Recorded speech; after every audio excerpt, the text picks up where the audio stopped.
यहाँ total probability और veg theorem एक छोटा सा यहाँ पे रिव्यू लेते हैं, फिर क्वेश्चन पे आते हैं। लास्ट वीडियो में हम लोगों ने टोटल प्रोबेबिलिटी और वेज थ्योरम को समझने की कोशिश की है।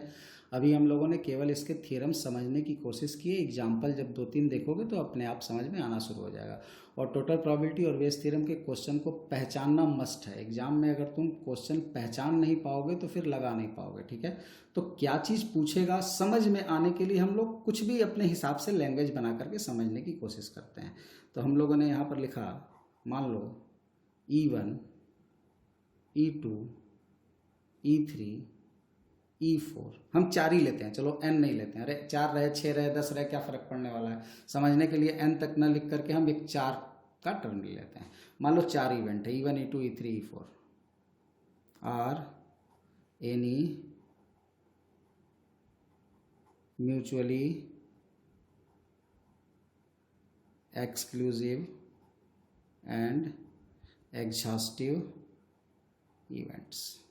म्यूचुअली एक्सक्लूसिव मतलब कोई कॉमन नहीं है किसी में, एग्जॉस्टिव मतलब सबको मिला देने पर सैंपल स्पेस आ जा रहा है। If E be an event, E एक इवेंट है, अकर होता है विथ आइदर E1, हमें पता नहीं है किसके साथ हो रहा है, ई एक इवेंट है, ई एक घटना घटित हो रही है, किसके साथ हो रही है पता नहीं। अगर ये E1, E2, E3, E4 सब मिला करके S के बराबर है और कोई इवेंट E हो रहा है तो वो इवेंट E इन्हीं सब में से किसी के साथ हो रहा है, क्योंकि ये चारों के चारों ने टोटल S को कवर कर रखा है। तो E अब इन चारों के बाहर नहीं जा सकता।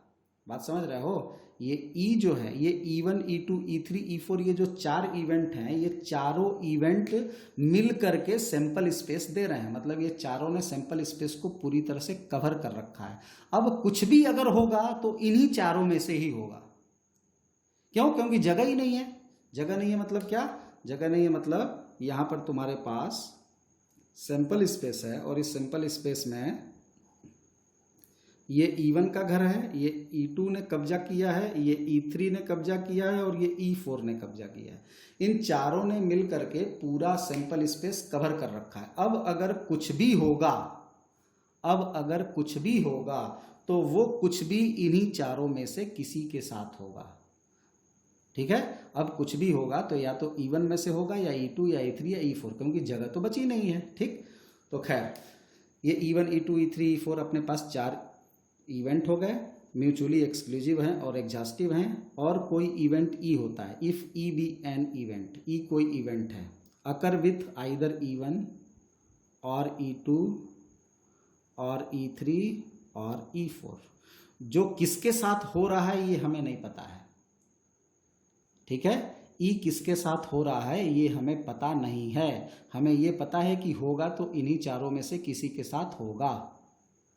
तो जो E की प्रोबेबिलिटी होती है इसी को हम लोग क्या बोलते हैं? Total probability. क्यों टोटल प्रोबेबिलिटी बोलते हैं? क्योंकि अब ये जो E है ये E1, E2, E3, E4 किसी के साथ भी हो सकता था। तो या तो E1 के साथ होगा या E2 के साथ या E3 के साथ या E4 के साथ, तो सबको मिला करके E मिलेगा, इसलिए हम लोग इसको टोटल प्रोबेबिलिटी बोलते हैं। इसके लिए हम लोगों ने फार्मूला क्या पढ़ा? अगर हमको इस तरीके का क्वेश्चन मिल जाए, E1, E2, E3, E4 4 event हैं, चारों म्यूचुअली एक्सक्लूसिव एग्जॉस्टिव हैं, ठीक है। और कोई घटना E अगर घटित हो रही है तो उसके होने की अगर प्रोबेबिलिटी पूछी जाएगी तो वो किसके साथ हो रही है, किसी के साथ भी हो सकती है। तो सारे केसेस को हम लोग यहाँ पर मिला देते हैं। जैसे सिंपली मान लो तुम्हारे पास 4 डब्बा है, ठीक है। मान लो अपने पास 4 डब्बे हैं, ठीक। एक हमने सपोज कर लो कि यहाँ पे डब्बा ले लिया, एक हमने यहाँ पर डब्बा ले लिया, एक हमने यहाँ पर डब्बा ले लिया, एक हमने यहाँ पर डब्बा ले लिया, ठीक। इसमें मान लो कि 3 लाल बॉल हैं, 4 काली बॉल हैं। इसमें मान लो 2 लाल बॉल हैं, 3 काली बॉल हैं। इसमें मान लो 1 लाल बॉल है, इसमें 6 काली बॉल है। इसमें मान लो कि 5 लाल बॉल है और 2 काली बॉल है, ब्लैक बॉल है। अगर मान लो कि ये तुम्हारे पास 4 डब्बे हैं, 4 बक्से हैं, ठीक। एक लड़का आता है, तुम नहीं देख रहे हो, तुम्हारा मुंह दूसरी तरफ है। उसने क्या किया कि इन चारों डब्बे में से किसी में से भी एक काली बॉल निकाल ली। तुम्हें कुछ दिखाई नहीं दिया ना, तो तुम्हें डब्बे के अंदर बॉल दिख रही है, डब्बा जो है ट्रांसपेरेंट नहीं है, डब्बे का मान लो ढक्कन लगा हुआ है, उसने आया एक ढक्कन खोला और उसमें से एक काली बॉल निकाल ली और वो तुम्हारे पास गया और तुम्हारे पास जा करके तुमको उसने ये काली बॉल दे दी, ठीक है। अब तुम्हारे दिमाग में क्या क्या चांसेस होंगे?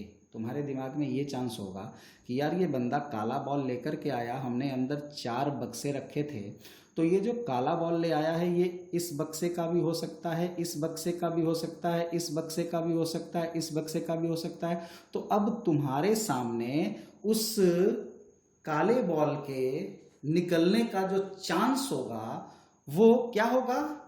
वो केसेस में डिस्ट्रीब्यूट हो जाएगा, आइदर फ्रॉम बॉक्स 1 और फ्रॉम बॉक्स 2 और फ्रॉम बॉक्स 3 और फ्रॉम बॉक्स 4। तो वहां पर उस काली बॉल के निकलने की प्रोबेबिलिटी अगर तुमसे पूछी जाए, तुम अगर बक्से को देख रहे हो उसके निकालते हुए, तब तो तुम जान रहे हो कि इसमें से निकाला उसने, लेकिन अगर तुम देख नहीं रहे हो उस समय तुम्हारे दिमाग में ये चारों ऑप्शन आएंगे कि वो इसमें से, इसमें से, इसमें से या इसमें से किसी में से भी निकाल सकता है। तो ऐसी सिचुएशन में जब तुम उसके काले बॉल की प्रोबेबिलिटी निकलने की अगर निकालोगे, तो तुम अननोन पर्सन की तरह जब निकालोगे तो तुम इसके सारे चारों के चांसेस को ऐड करोगे। बात समझ में आया? वही काम यहां पर टोटल प्रोबेबिलिटी कहलाती है, ठीक है। तो अब यहां पर जो अपने पास 4 बक्से थे, मान लो ये 4 बक्से ही हैं जो E1 E2 E3 E4 हैं, और E एक इवेंट हुआ, मतलब काला बॉल निकला। अब उसके काले बॉल के होने की प्रोबेबिलिटी पूछ रहा है, प्रोबेबिलिटी ऑफ ब्लैक बॉल। तो ब्लैक बॉल की प्रोबेबिलिटी अगर पूछ रहा है तो तुम क्या बोलोगे कि प्रोबेबिलिटी, पहला वाला बक्सा सेलेक्ट किया, पहले बक्सा सेलेक्ट करेंगे, ठीक है। पहले हम क्या करेंगे? बक्सा, पहला बक्सा सेलेक्ट करने की प्रोबेबिलिटी 1/4, फिर उसमें से ब्लैक आने की प्रोबेबिलिटी, फिर दूसरा बक्सा सेलेक्ट करने की प्रोबेबिलिटी भी 1/4, फिर उसमें से ब्लैक आने की प्रोबेबिलिटी, या तीसरा बक्सा। जैसे सोचो, पूरी कंडीशन को अपने दिमाग से सोचो, सारा चीज यहीं लिखा हुआ है, अपने दिमाग से सोचोगे तो क्या करेगा वो बंदा बॉल निकालने आएगा? तो वो या तो पहला बक्सा चुनेगा, उठाएगा, खोलेगा, इसमें से काला बॉल निकालेगा, या दूसरा वाला बक्सा चुनेगा, सेलेक्ट करेगा, उसमें से ब्लैक बॉल निकालेगा, या तीसरा बक्सा सेलेक्ट करेगा, उसमें से निकालेगा, या चौथा बक्सा सेलेक्ट करेगा, उसमें से निकालेगा। तो पहला बक्सा सेलेक्ट करने की प्रोबेबिलिटी एंड उसमें से ब्लैक आने की प्रोबेबिलिटी, या दूसरा बक्सा सेलेक्ट करेगा और उसमें से ब्लैक निकालेगा, या तीसरा बक्सा सेलेक्ट करेगा उसमें से ब्लैक निकालेगा, या चौथा बक्सा सेलेक्ट करेगा उसमें से ब्लैक निकालेगा। तो यहां पर क्या हो जाएगा? प्रोबेबिलिटी ऑफ E1, E1 मतलब पहला बक्सा चुनने की प्रोबेबिलिटी, पहला इवेंट चुनने की probability, and E through E1, ठीक है। पहला बक्सा चुनने की probability and then probability of black ball if selected box is E1। अगर बक्सा E1 चुन लिया तो बक्से E1 में से ब्लैक बॉल आने की प्रोबेबिलिटी, या वो बक्सा चुनेगा E2 बक्सा चुनने के बाद से उसमें से ब्लैक बॉल निकालेगा। ब्लैक बॉल आने की प्रोबेबिलिटी, जब बक्सा E1 चुन लिया, E मान लो ब्लैक बॉल आने की प्रोबेबिलिटी है, प्लस अब वो बक्सा E3 चुनेगा और फिर वो E3 चुन लेने के बाद उसमें से ब्लैक निकालेगा, या वो E4 चुनेगा बक्सा, चौथा बक्सा चुनने की प्रोबेबिलिटी, और चौथे बक्से के चुन लेने के बाद से उसमें से ब्लैक आने की प्रोबेबिलिटी। तो इसी को हम लोग क्या नाम देते हैं? टोटल प्रोबेबिलिटी, ठीक है। पीछे का डिटेल में इसको डिस्कस किया एग्जाम्पल लेकर के, फिर भी यहाँ हमने एक बार रिव्यू इसका दे दिया ताकि ये भी तुरंत हम जब क्वेश्चन अप्लाई करें तो आपको पीछे बार बार बैक वीडियो में ना जाना पड़े, एक बार रिवाइज हो जाए। वही चीज यहाँ पर बेस थ्योरम क्या कहता है कि अगर मान लो E1 E2 E3 E4 4 event हैं, 6 भी हो सकते हैं, 10 भी हो सकते हैं, 2 भी हो सकता है, 3 भी हो सकता है, उसमें टेंशन नहीं लेना है। हम n इसलिए नहीं लिख रहे हैं, अभी पीछे हमने n पर डिफिनीशन समझा दी। एन के लिए हमको कोई कहानी लिखने के लिए आने वाला नहीं है, ना तो बोर्ड में आने वाला है, ना तो कॉम्पिटिटिव एग्जाम में आने वाला है कि कहानी लैंग्वेज वाइज लिखना है। बात है थ्योरम समझने की। हमें थ्योरम अगर समझ में आ गया तो हमें क्वेश्चन में अप्लाई करना है, चाहे 2 से समझ लो, चाहे 10 से समझ लो, चाहे 50 से समझ लो, अप्लाई सेम करेंगे। तो E1 E2 E3 E4 अगर अपने पास mutually exclusive and exhaustive events, मान लो E1 E2 E3 E4 अपने पास म्यूचुअली एक्सक्लूसिव एग्जॉस्टिव इवेंट्स हैं। एन इवेंट E हैपन, एक इवेंट E हो जाता है, ठीक है, एक इवेंट E हो जाता है, then probability that event E happen with E3 will be, हम यहाँ पे डिफिनीशन नहीं लिख रहे हैं बेस थ्योरम की, बेस थ्योरम समझाने का प्रयास कर रहे हैं। E1 E2 E3 E4 mutually exclusive और एग्जॉस्टिव इवेंट है। एक कोई इवेंट E हो जाता है, ठीक है। जैसे हमने यहाँ पर बक्सा लिया था, मान लो हम यहाँ पे बक्सा लेते हैं B1 बक्सा, मान लो बक्से का नाम दे देते हैं E1, बक्से का नाम ले लेते हैं E2, बक्से का नाम ले लेते हैं E3, बक्से का नाम ले लेते हैं E4। 4 बक्सा है E1 E2 E3 E4। बक्से में वही कहानी, 3 लाल 4 काला, 2 लाल 3 काला, 1 लाल 6 काला और 5 लाल और 2 काला, बॉल भरी हुई है, ठीक है। Event E happen, event E happen मतलब काली बॉल आ गई, तुम्हारे पास बंदा एक काला बॉल लेकर पहुंच गया। अब तुम्हें प्रोबेबिलिटी क्या निकालनी है कि उसने जो काली बॉल निकाली, देखो यहाँ क्या था, काली बॉल होने की प्रोबेबिलिटी, यहाँ क्या था, टोटल प्रोबेबिलिटी में काली बॉल होने की प्रोबेबिलिटी। तो काली बॉल होने की जो प्रोबेबिलिटी है वो क्या है, टोटल प्रोबेबिलिटी है। वो E1 E2 E3 E4 किसी से भी काला हो सकता है। यहाँ पर क्या है, काला बॉल हो गया, निकल गया। अब तुम्हें ये पूछ रहा है कि ये जो काली बॉल है ये E3 से निकल करके बाहर आई है, इसकी प्रोबेबिलिटी क्या होगी। तुम्हें टोटल प्रोबेबिलिटी नहीं निकालनी है, E3 से निकल कर आई है, इसकी क्या प्रोबेबिलिटी होगी, ठीक है। तो E3 से निकलने की probability divided by total probability. जैसे प्रोबेबिलिटी की डिफिनीशन से भी अगर सोचें तो बेस थ्योरम हो जाएगा। प्रोबेबिलिटी की डिफिनीशन क्या कहती है, प्रोबेबिलिटी की डिफिनीशन कहती है कि अगर हमको किसी चीज़ की प्रोबेबिलिटी निकालनी है तो हम लोग उसके एलिमेंट की संख्या को टोटल से डिवाइड करते हैं। हमें ब्लैक मिल गया, ठीक, क्या मिला, ब्लैक मिल गया। तो अब ब्लैक मिलने की टोटल कितने चांसेस हो सकते हैं, वो डिनोमिनेटर में रहेगा। तो ब्लैक मिलने के टोटल चांसेस टोटल प्रोबेबिलिटी हो जाएगी, तो ये टोटल प्रोबेबिलिटी डिनोमिनेटर में रहेगी, ठीक। और E3 से ब्लैक निकला, इसकी प्रोबेबिलिटी निकालनी है। तो E3 से ब्लैक आने की प्रोबेबिलिटी तुम न्यूमरेटर में रखोगे, जिसकी प्रोबेबिलिटी निकालनी होती है उसको न्यूमरेटर में रखते हैं। तो E3 से ब्लैक निकला अपॉन टोटल, बात समझा गया। प्रोबेबिलिटी की डिफिनीशन क्या कहती है, मैथमेटिकल डिफिनीशन। प्रोबेबिलिटी की डिफिनीशन कहती है कि जिस चीज की प्रोबेबिलिटी पूछ रहा है वो ऊपर रहेगा और नीचे टोटल रहेगा। तो ब्लैक आने की E3 से प्रोबेबिलिटी वो ऊपर रख देंगे, ठीक है, और डिवाइडेड बाय टोटल कर देंगे। तो यहां पर इसको डिनोट हम लोग किससे करते हैं, इसको डिनोट करते हैं प्रोबेबिलिटी। ये जो पूछा है E हो चुका और वो E3 से हुआ, तो E हो चुका है, तो जो हो चुका है उसको नीचे लिखते हैं और जिसकी प्रोबेबिलिटी निकालनी होती है उसको ऊपर लिखते हैं। यही हम लोग कंडीशनल में पढ़े थे। यहाँ पर क्या बोल रहा है, E3 से ब्लैक निकलने की प्रोबेबिलिटी। E3 से ब्लैक निकलने की प्रोबेबिलिटी मतलब E3, ऊपर हम लोग क्या लिखेंगे, E3 से के through black divided by total. ठीक है, तो अब E3 सेलेक्ट मतलब क्या, पहले आप E3 होगा सेलेक्ट करोगे, मतलब थर्ड वाला बक्सा सेलेक्ट करने की प्रोबेबिलिटी और थर्ड वाले बक्से में से ब्लैक आने की प्रोबेबिलिटी। थर्ड बक्सा सेलेक्ट हो गया तो ब्लैक आने की probability.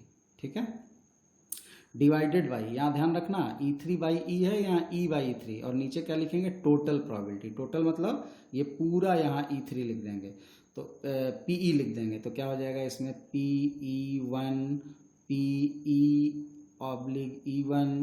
Plus PE2 PE/E2। Oblique पढ़ते नहीं हैं हम, यहाँ पर पहले भी बता चुके हैं, हम यहाँ जल्दी जल्दी पढ़ने के लिए बोल रहे हैं। इसको पढ़ते हैं PE3 probability of E gives E3। ठीक है, ऐसे पढ़ते हैं। Probability of E4 probability of E gives E4। बात समझ में आ रही है, ये आपका फार्मूला होगा। और पीछे भी अभी हमने आपको बता रखा है कि हमें जिसका निकालना होता है, ये टोटल प्रोबेबिलिटी है यहाँ पे ना, नीचे टोटल प्रोबेबिलिटी लिखते हैं। टोटल मतलब क्या, ये जो ई इवेंट हुआ उसकी टोटल प्रोबेबिलिटी नीचे लिखते हैं। बड़ा सिंपल सा फार्मूला है, नीचे टोटल लिखेंगे और जिसका निकालना है उसमें से उसको उठा के ऊपर लिख देंगे। देखो 3 के लिए निकालना था, तो ये 3 वाला जो यहाँ पर केस है, इस 3 वाले केस को उठा करके ऊपर भी लिख दिया जाएगा। उठा करके ऊपर रख नहीं दिया जाएगा, नीचे भी रहेगा, उसको ऊपर भी लिख दिया जाएगा। ठीक है, यही कहलाता है क्या, बेस थ्योरम। अब हम लोग थोड़ा दोनों पे एग्जांपल देखते हैं। अब इतना के बाद से शायद आपको total probability Bayes theorem 50 to 60% समझ में आ गया होगा। 100% हम इसलिए नहीं बोलते क्योंकि विदाउट एग्जाम्पल अगर आपको समझ में आ रहा है तो बहुत अच्छी बात नहीं है, एग्जाम्पल में कॉन्सेप्ट क्लियर होंगे। ठीक है, तो कुछ एग्जाम्पल्स देखिए और एग्जाम्पल के बाद से आप ये डिसाइड करिए कि आप टोटल और प्रोबेबिलिटी बेस थ्योरम प्रोबेबिलिटी का क्वेश्चन कर पा रहे हैं या नहीं कर पा रहे हैं। तो देखो कुछ एग्जाम्पल इस पर। एक क्वेश्चन यहाँ लिखा हुआ है, ज़रा ध्यान से पढ़िए। कह रहा है कि एक इंश्योरेंस कंपनी है। इंश्योरेंस कंपनी आप जानते हैं, जो इंश्योरेंस वगैरह होता है, स्कूटर, कार, टैक्सी या शरीर का अपना इंश्योरेंस होता है, जीवन बीमा, LIC। ऐसे मान लो एक इंश्योरेंस कंपनी है जिसने 2000 स्कूटर ड्राइवर का इंश्योरेंस कर रखा है, 4000 कार ड्राइवर का इंश्योरेंस कर रखा है, 6000 ट्रक ड्राइवर का इंश्योरेंस कर रखा है। एक्सीडेंट होने की जो प्रोबेबिलिटी है, एक्सीडेंट होने का जो चांस है 0.01, 0.03, 0.15 है रिस्पेक्टिवली। रिस्पेक्टिवली मतलब पहला स्कूटर, दूसरा कार और तीसरा ट्रक है। ये स्कूटर वाले का एक्सीडेंट होने का प्रोबेबिलिटी है, ये कार वाले के एक्सीडेंट होने की प्रोबेबिलिटी है, और ये ट्रक वाले के एक्सीडेंट होने की प्रोबेबिलिटी है। One of the insurance person meet with accident, एक आदमी मिला जिसका इंश्योरेंस था, ठीक है, एक्सीडेंट के साथ। तो फाइंड करना है प्रोबेबिलिटी ऑफ एक्सीडेंट। एक्सीडेंट की क्या प्रोबेबिलिटी थी, ठीक है। और दूसरा हमने क्वेश्चन यहाँ पर लिखा है कि अगर वो आदमी एक्सीडेंट करके मिला तो वो एक स्कूटर ड्राइवर था, इसकी क्या प्रोबेबिलिटी थी। तो पहले तो आप ये देखो कि इसमें ये वाला जो क्वेश्चन है ये टोटल प्रोबेबिलिटी का है, और ये वाला जो क्वेश्चन है ये वेस्क थ्योरम का है। कैसे पहचाना हमने, एक्सीडेंट हो चुका, वो स्कूटर ड्राइवर था, बॉल काली निकल चुकी, वो E3 बक्से से निकली थी, पीछे अभी बता रहे थे। तो वो कौन सा थ्योरम होगा, बेस थ्योरम। एक इवेंट हो गया, अब वो किसी पर्टिकुलर के साथ हुआ है, उसकी प्रोबेबिलिटी। अगर कोई इवेंट हो जाए और वो किसी पर्टिकुलर इवेंट के साथ हुआ है तो उसकी प्रोबेबिलिटी बेस थ्योरम में हम लोग डिस्कस करते हैं, ठीक है। और इवेंट की डायरेक्ट प्रोबेबिलिटी अगर पूछ देगा तो वो टोटल प्रोबेबिलिटी। अब प्रोबेबिलिटी ऑफ एक्सीडेंट है, तो एक्सीडेंट अगर है तो उसकी प्रोबेबिलिटी, तो वो एक्सीडेंट स्कूटर वाले का भी हो सकता है, ट्रक वाले का भी हो सकता है, कार वाले का भी हो सकता है।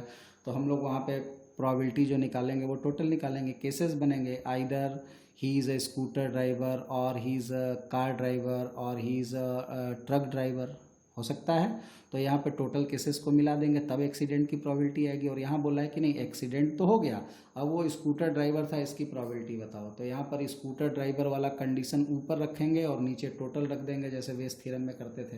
तो अब यहाँ के क्वेश्चन में दिया क्या हुआ है, सबसे पहले ये देखो, स्कूटर की प्रोबेबिलिटी क्या है। स्कूटर की प्रोबेबिलिटी क्या है, तो स्कूटर 2000 है और टोटल कितना है 12000, ठीक। कितना आ गया 1/6। कार की प्रोबेबिलिटी क्या है? 4000, 12,000, 1/3। ट्रक की प्रोबेबिलिटी क्या है? 6,000, 12,000, 1/2। ठीक, अब एक्सीडेंट हो रहा है स्कूटर से, probability of accident, probability of accident by scooter कितना? 0.01 यानी 1/100। Accident by car 3/100। Accident by truck, हर चीज क्वेश्चन में लिखी हुई है, बस आपको सेट करना है। ठीक है, 15/100। ठीक है, ये डेसिमल हटा के 100 लिखते जा रहा है। अब यहाँ पर ये प्रोबेबिलिटी ही सीधे दिया हुआ है, इसीलिए कुछ करना नहीं है, सीधे प्रोबेबिलिटी, और यहाँ टोटल से हम लोग डिवाइड करके अलग अलग प्रोबेबिलिटी निकाल लेंगे। अब पहले क्वेश्चन में क्या करा, प्रोबेबिलिटी ऑफ एक्सीडेंट क्या होगा, तो क्या क्या संभावना है एक्सीडेंट होने की? स्कूटर ड्राइवर हो और तब उसका एक्सीडेंट हुआ हो, कार ड्राइवर हो तब उसका एक्सीडेंट हुआ हो, या ट्रक ड्राइवर हो तब एक्सीडेंट हुआ हो। तो probability of scooter, probability of accident by scooter, या प्रोबेबिलिटी ऑफ कार और probability of accident by car, या प्रोबेबिलिटी ऑफ ट्रक और probability of accident by truck. इन सबको मिला देंगे तो ये क्या आ जाएगा, पहले क्वेश्चन का आंसर आ जाएगा। सारी वैल्यू आपके पास है, सबकी वैल्यू यहाँ पे फिल करके मल्टीप्लाई कर देना, रिजल्ट हो जाएगा। दूसरा क्वेश्चन यहाँ पे क्या कर रहा है, दूसरा क्वेश्चन कह रहा है कि प्रोबेबिलिटी किसकी निकालनी है। एक्सीडेंट तो हो गया, अब वो स्कूटर ड्राइवर है, इसकी प्रोबेबिलिटी क्या होगी? प्रोबेबिलिटी कह रहा है फाइंड द, यहाँ प्रोबेबिलिटी लिख लो, find the probability that he is a scooter driver. Probability किसकी निकालनी है? Find the probability he is a scooter driver. तो प्रोबेबिलिटी निकालनी है, वो स्कूटर ड्राइवर है और क्या हो चुका है, एक्सीडेंट हो चुका है, मीट विथ एक्सीडेंट। ठीक है, एक्सीडेंट हो गया स्कूटर ड्राइवर। तो हमने क्या बोला था कि नीचे टोटल प्रोबेबिलिटी लिखते हैं। टोटल प्रोबेबिलिटी मतलब ये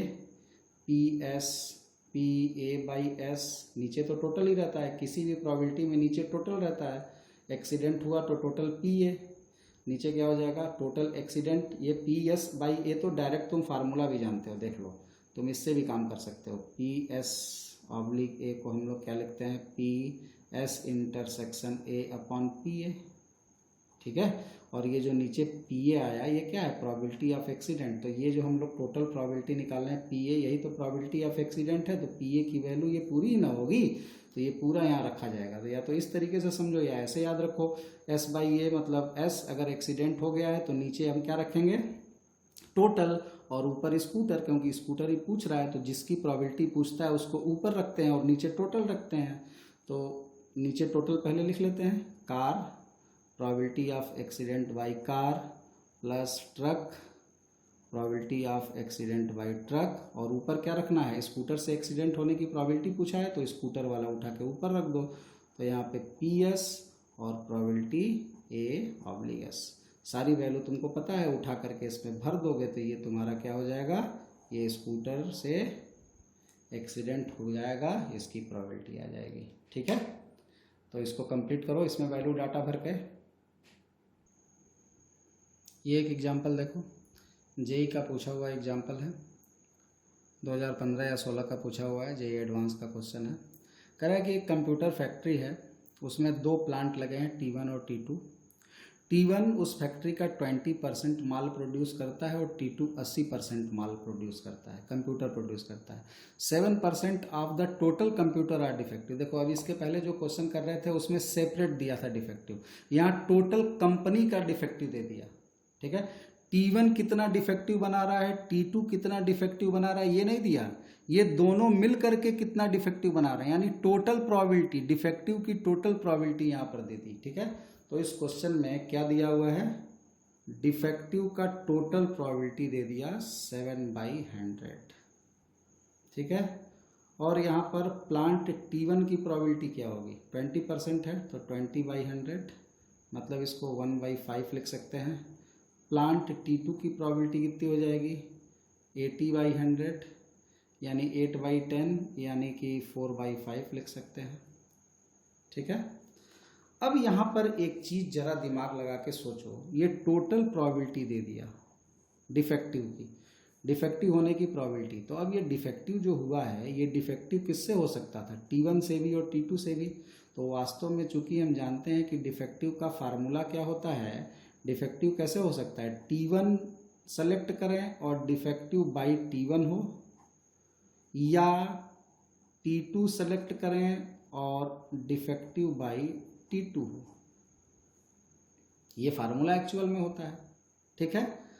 अब यहाँ पर अगर हम लोग मान लें कि probability defective by T2 x है, देखो यहाँ पर एक रिलेशन दिया हुआ है, probability defective by T1 10 time probability defective by T2 है। तो अगर हम प्रोबेबिलिटी T2 को क्या मान लें, x, तो T1 कितना हो जाएगा, 10x हो जाएगा, ठीक। तो इस फार्मूले में PD कितना है, 7/100, और T की प्रोबेबिलिटी कितनी है, 1/5। डिफेक्टिव T1 की प्रोबेबिलिटी कितनी हो जाएगी, अगर PD/T2 को x माने हो तो PD/T1 कितना हो जाएगा, ज़रा बोलो, 10x हो जाएगा, होगा कि नहीं होगा। तो यहाँ पे क्या लिख सकते हैं, 10x, पक्का लिख सकते हैं। PD/T1 को 10x प्लस PD2 4/5 और PD/T2 को x लिख सकते हैं। यहाँ से x की वैल्यू निकालो, ज़रा कैलकुलेशन करके देखो तो x की वैल्यू क्या आएगी, 7/100, 1/5, 5 से मल्टीप्लाई कर दिया, कैंसिल हो गया 20,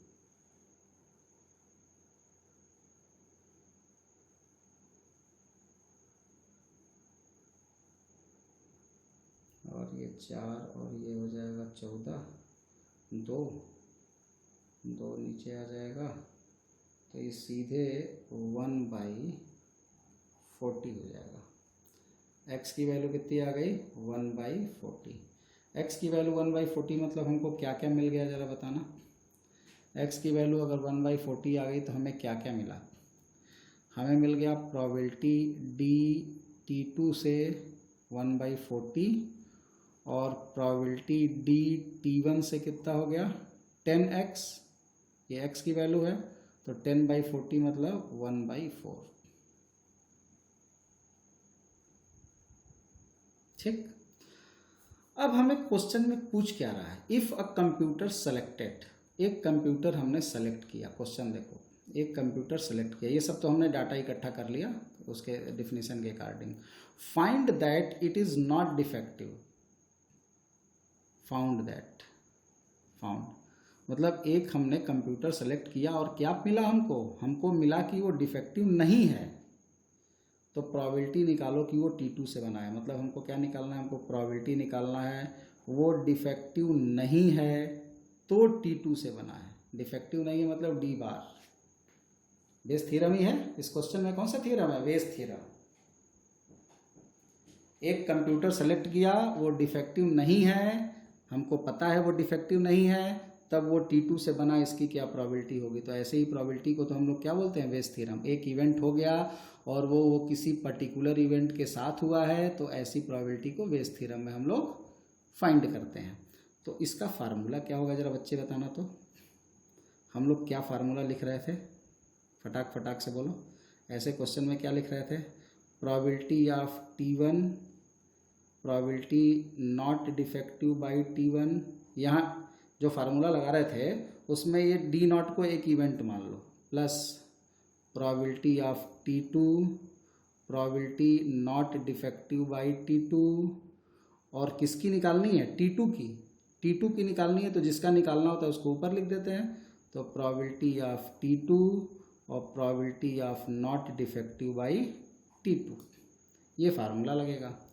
अब ये बताओ, अगर तुम्हारे पास डिफेक्टिव बाई T2 की प्रोबेबिलिटी 1/40 है तो नॉट डिफेक्टिव बाई T2 कितना होगा। हमने कंडीशनल में इसको भी पढ़ रखा है, 1 माइनस, यानी इसको क्या लिख सकते हैं, 39/40।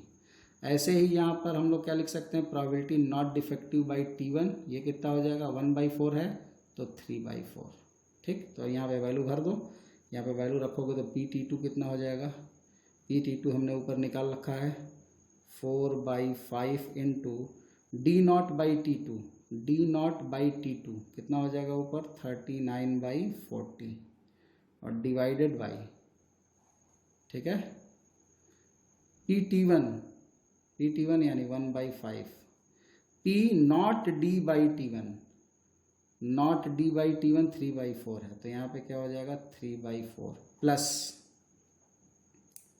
4/5 39/40। आप इसको सिंप्लीफाई करो, जल्दी से सिंप्लीफाई करके बोलो क्या आएगा।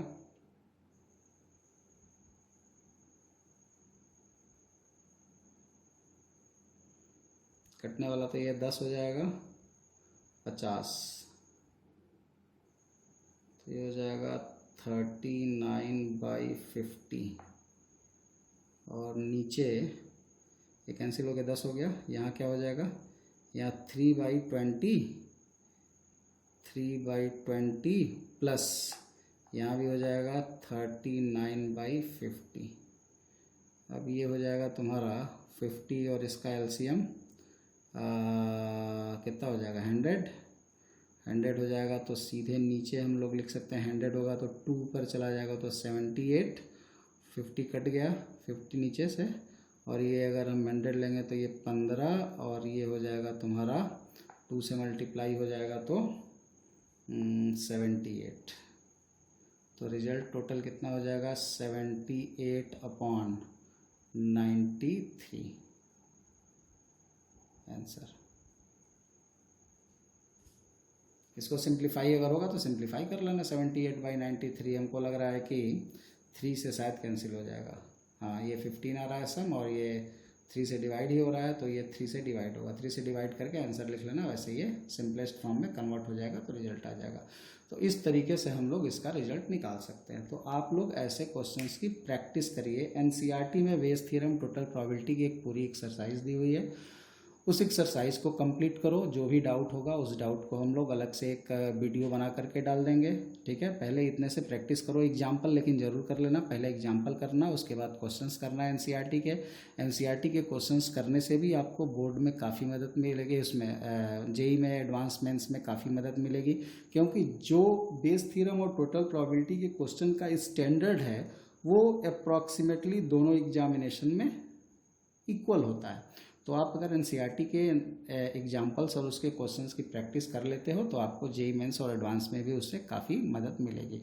बाद में फिर जेईई में एडवांस और उसके प्रीवियस ईयर के क्वेश्चंस करना, उसके और भी क्वेश्चंस हम लोग इसमें आगे वीडियो बना करके डालेंगे। इसमें अभी हम लोग आगे अभी और भी पढ़ेंगे, रैंडम वेरिएबल प्रोबेबिलिटी डिस्ट्रीब्यूशन और उसके बाद बाइनोमियल डिस्ट्रीब्यूशन, उनके statistical approaches, mean variance, standard deviations वगैरह भी हम लोगों को पढ़ने हैं, तो वो भी डिस्कस किया जाएगा, ठीक है। ओके।